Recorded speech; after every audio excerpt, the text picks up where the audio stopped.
Hola, mi nombre es Damaris Maite Correa Madero. Soy de la carrera de médico cirujano y partero en el Centro Universitario de la Costa. Por parte de la materia de clínica quirúrgica impartida por el doctor Guillermo Ramos, les voy a estar hablando acerca de la cicatrización.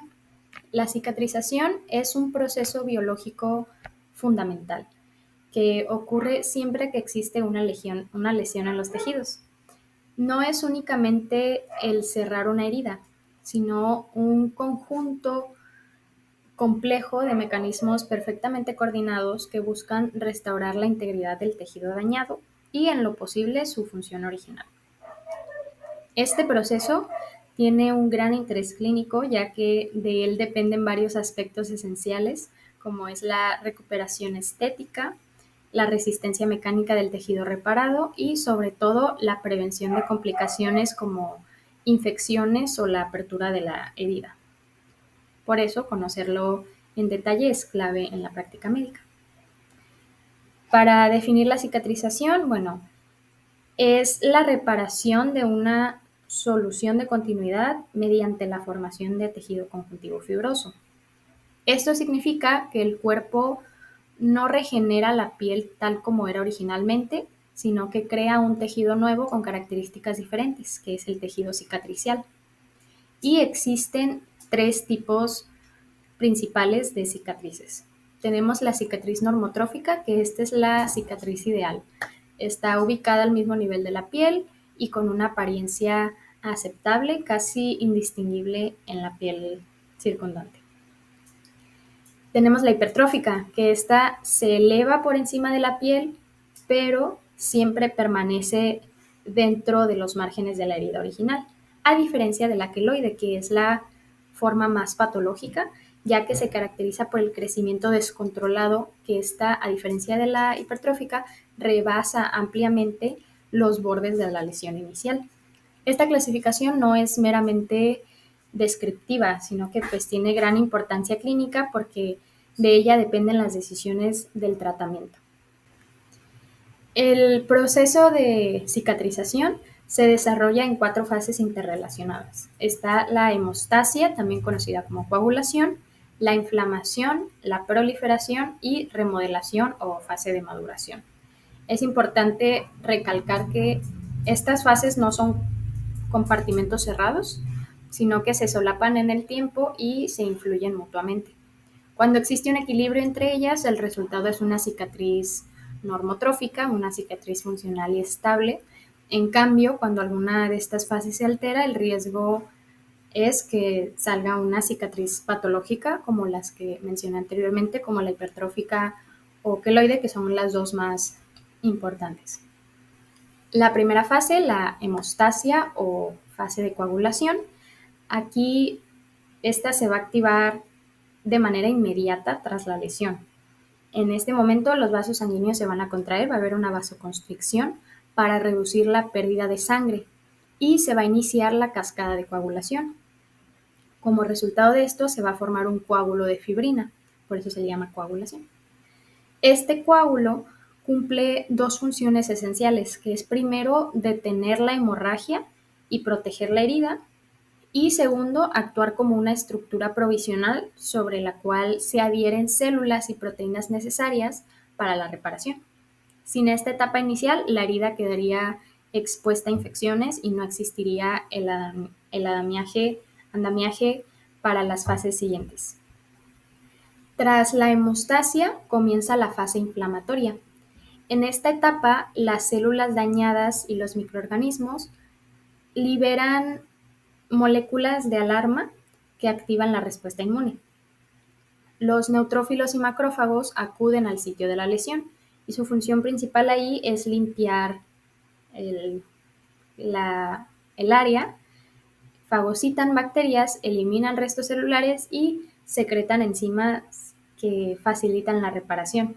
Además, liberan citocinas y factores de crecimiento que atraen a nuevas células reparadoras. La inflamación es, por lo tanto, necesaria y protectora, pero si ocurre de manera exagerada o se prolonga demasiado, puede comprometer la calidad de la cicatriz final. En la fase de proliferación, la herida se llena de actividad celular. Aquí los fibroblastos comienzan a producir colágeno y matriz extracelular. Los queratinocitos migran desde los bordes de la herida para recubrirla. Por su parte, las células endoteliales forman nuevos vasos sanguíneos en un proceso denominado angiogénesis.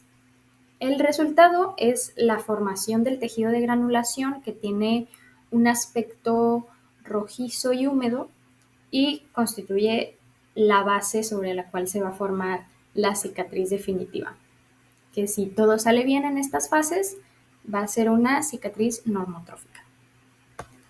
Y por último, la remodelación, también llamada fase de maduración, es la fase más prolongada de todo este proceso. Aquí, bueno, el colágeno que se depositó al inicio es desorganizado y poco resistente. Con el tiempo, los fibroblastos reorganizan estas fibras y sustituyen componentes provisionales, como la fibronectina, para consolidar una matriz más estable. Aún así, el tejido cicatricial nunca recupera por completo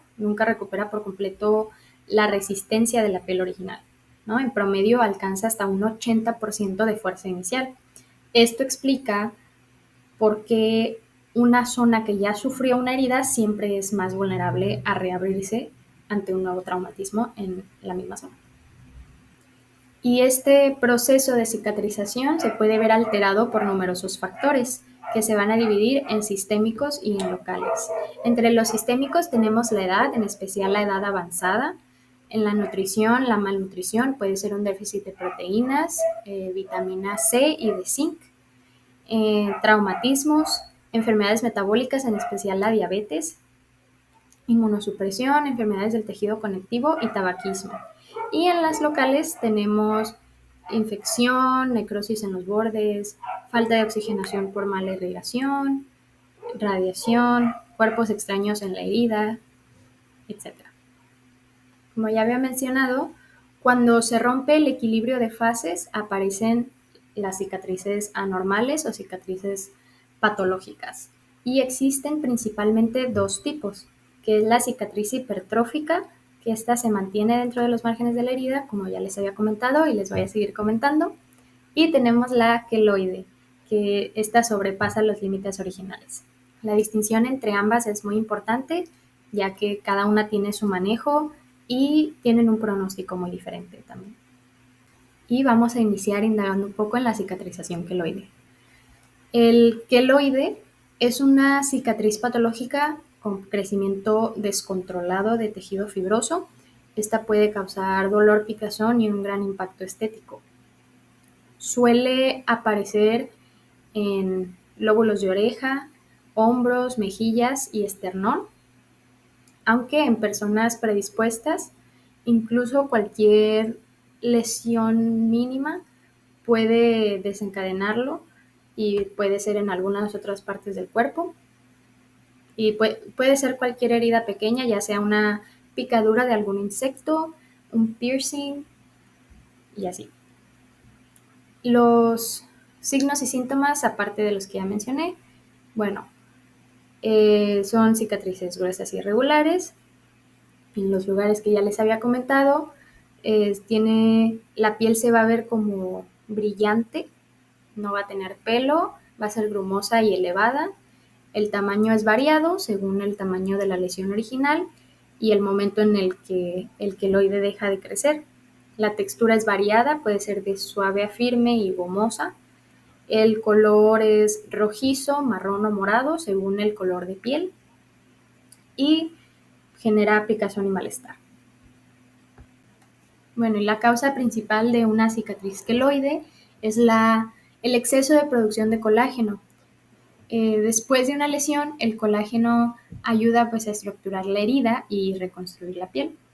Y exceso de colágeno después de una lesión cutánea causa un queloide, cicatrización queloide.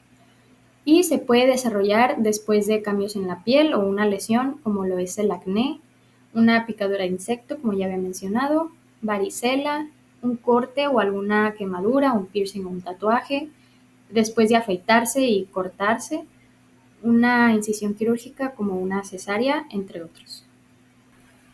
Entre los factores de riesgo entran personas con algún pariente que tenga estas cicatrices, un pariente directo, el tener un tono de piel oscuro, las personas que son de ascendencia africana, asiática o hispana. Esto se me hizo muy interesante.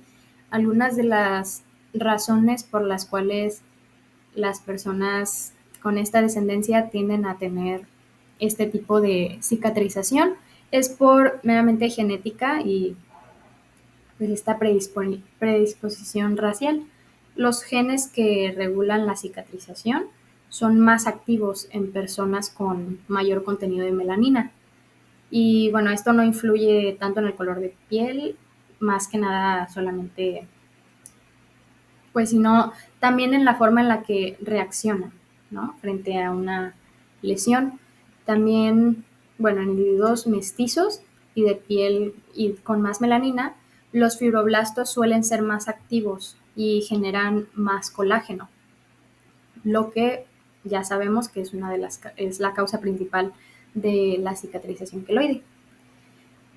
Puede ser, también algunas investigaciones han sugerido que ciertos grupos étnicos, estos grupos étnicos, tienen una respuesta inflamatoria más intensa y prolongada, pero no se tiene mucha información del por qué.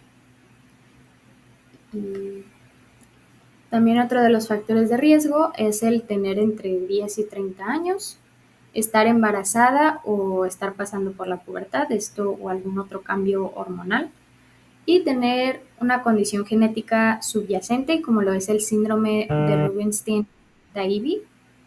Esto de igual manera se me hizo muy interesante y bueno, la razón es porque este síndrome, también conocido como el síndrome SRT por sus siglas, está causado principalmente por mutaciones en los genes CREBBP o EP300, que codifican proteínas con función de acetiltransferasa, y estas proteínas regulan la expresión de cientos de genes implicados en proliferación celular, diferenciación y apoptosis.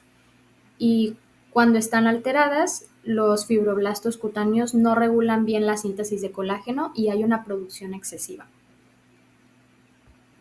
Y el tratamiento para el queloide incluye compresión, corticoides inyectados, la crioterapia, el láser, la radioterapia y la cirugía, que rara vez se usa una sola porque la tasa de recurrencia es alta, entonces usualmente se usa más de una de estas.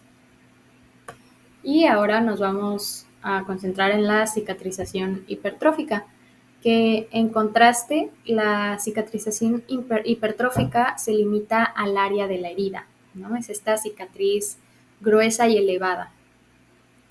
Es firme y suele tener un color entre rosado y rojo, a diferencia de la queloide, que era más oscura, y puede aparecer de 1 a 2 meses después de la lesión. Este tipo de cicatriz se presenta como un tejido duro y elevado sobre el sitio de la herida, no rebasa los márgenes, como a diferencia de la queloide. Este es de color como de rosado a rojo, puede llegar a morado sobre el sitio de la herida. Las cicatrices aparecen más comúnmente en la parte superior del tronco, como es la espalda, el pecho, hombros, parte superior de los brazos, ¿no? Y en la piel que cubre articulaciones.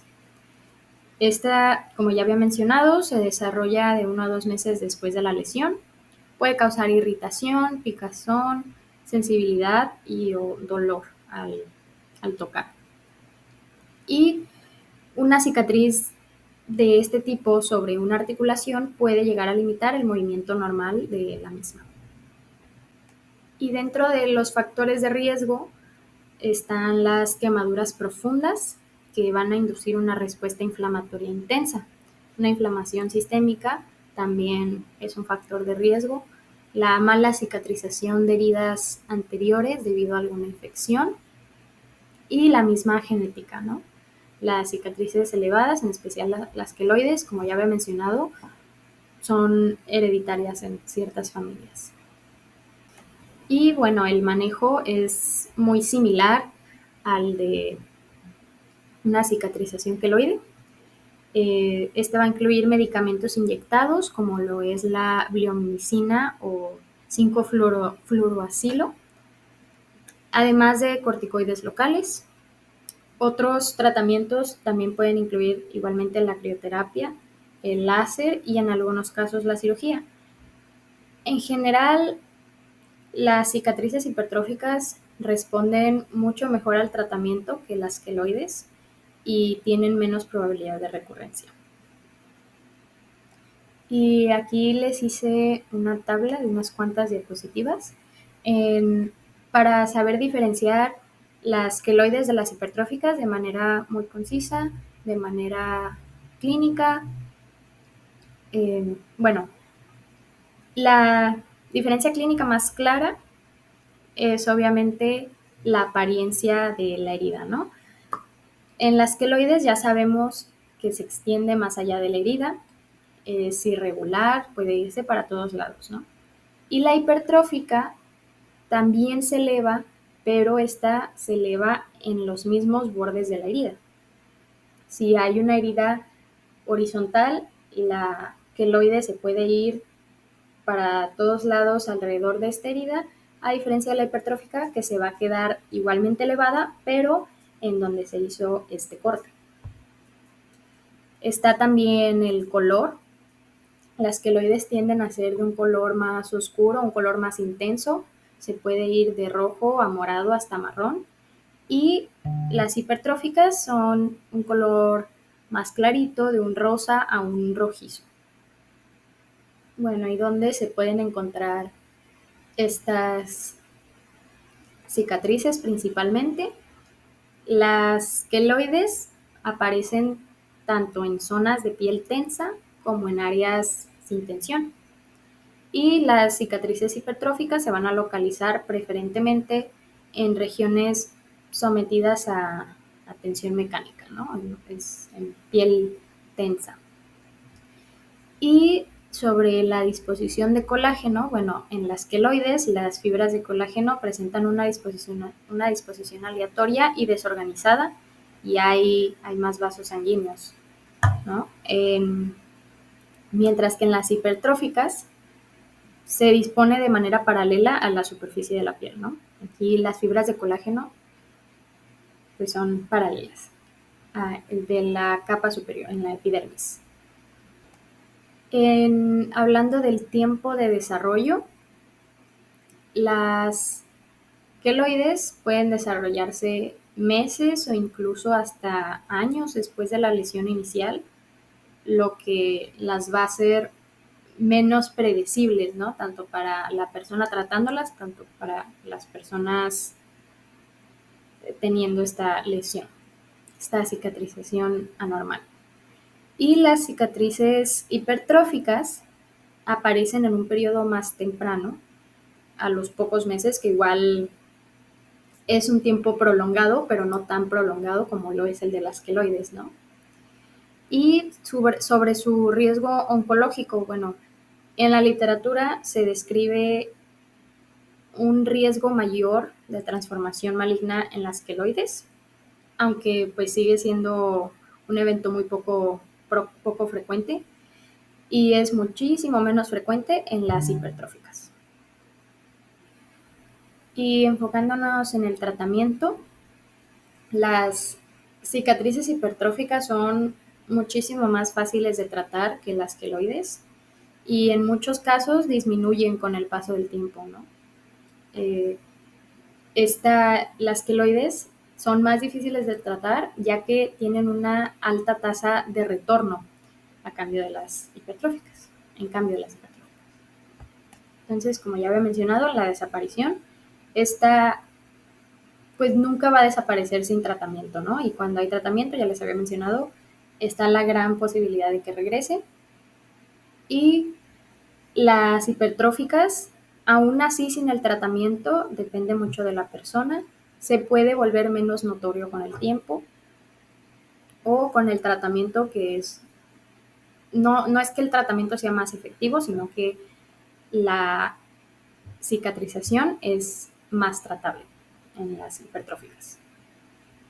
Bueno, y ya sabemos que, recapitulando todo, la cicatrización es un proceso complejo y es un proceso que es vital para la supervivencia, más allá de lo estético, ¿no? Consta de fases que están bien organizadas, pero son influenciadas por factores internos y factores externos. Y ya sabemos que cuando se altera alguna de estas fases, puede darse lugar a alguna cicatrización patológica, alguna cicatrización anormal. Las más comunes son las queloides, las hipertróficas. Y diferenciar estas dos es fundamental para el tratamiento, ¿no? Saber elegir el tratamiento y así orientar las expectativas del paciente. Sabemos que tienen igualmente pronósticos muy diferentes, ¿no? Y la mejor estrategia terapéutica, tanto para la queloide como para la hipertrófica, es la combinación de métodos. Nunca se va a ver que solamente se use uno, muy rara vez con uno solo se quita, especialmente ya sabemos las queloides, ¿no? Que son un poco más difíciles de tratar. Y bueno, la combinación de estos tratamientos es la ideal, es la mejor estrategia.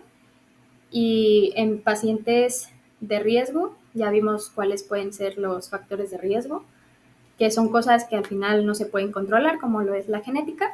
Aquí el tratamiento más ideal es simplemente la prevención temprana. Por mi parte eso es todo, muchas gracias y cualquier duda aquí.